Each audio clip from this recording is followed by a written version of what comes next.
So this is what everybody's desperately needing to know is what we need to know is how many people get the severe disease. And as we know already with COVID, a lot of people will get a very mild infection, and it's just a proportion of people get severe disease. What we have on top of that is, of course, lots of immunity now. Lots of people have had the infection before or been vaccinated. So it makes it very, very hard to predict without hard data exactly what we're facing right now. How complicated is it at the moment to identify the variant? So this is an interesting point. So we're starting to see it picked up very, very rapidly.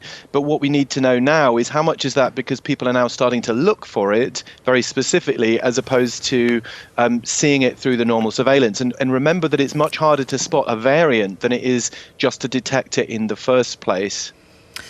So interesting. That is interesting. We're now at around 50 countries. What does that tell us about, how, to your point just then, how widely it was probably circulating before being uncovered? So we can imagine that now it's been identified, we can start to do targeted sequencing and PCR testing to try and identify that specific variant. So what will happen now is over the next few weeks, we'll start to see how quickly it's spreading on top of that. And I suspect that already the fact that it's in so many countries and within those countries the number of cases being found is increasing, that it is something that is spreading very quickly. As you said at the beginning, we don't know yet how much severe disease that will cause given the levels of immunity that we have. What we are hearing, though, Al, is that several developers have said that they could quickly adapt vaccines to cope with Omicron. How could they do this so quickly?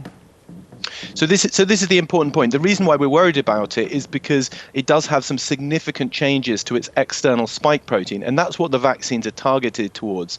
So the good news is technologically, it's much, much quicker and easier to develop new vaccines against the new variant than it was the very first time. So we're not facing another year of wait. The problem, of course, is that although it's technically very easy to redesign your vaccine, you then have to go through a long process of manufacturing more of your vaccine. You need to go through the regulatory process to check that all the paperwork's completed. So it will take some time, but it's definitely possible to make a new improved vaccine if we need it. And then will the adapted vaccine still then work on previous variants of COVID?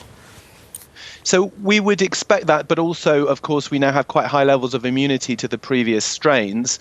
And so it may be that we don't even need a new vaccine yet. And that's what we're, waiting with bated breath and looking very, very closely at all the numbers to see whether that's going to be essential or not. Yeah. What we are hearing, though, is that while very contagious, it may be less virulent. What might that mean for how the virus itself is progressing?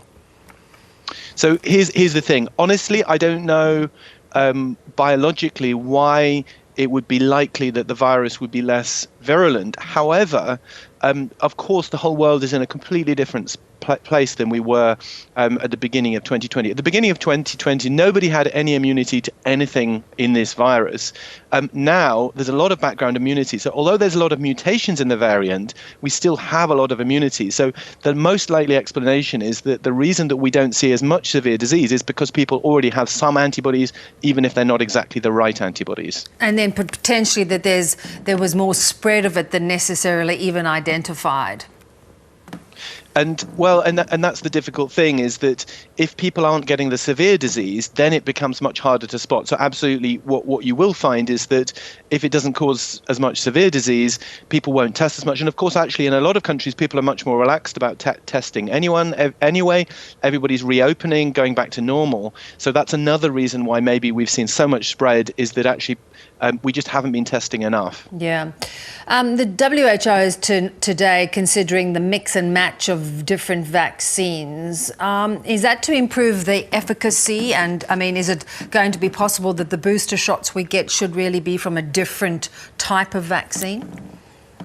I think that's very likely. It's always made sense if you have different vaccines that target the same thing, that because they work in slightly different ways, if you add them together, you should get more than just adding two doses of the same vaccine.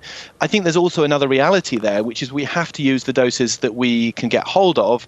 And so I don't think anybody should worry too much about exactly which vaccine they get.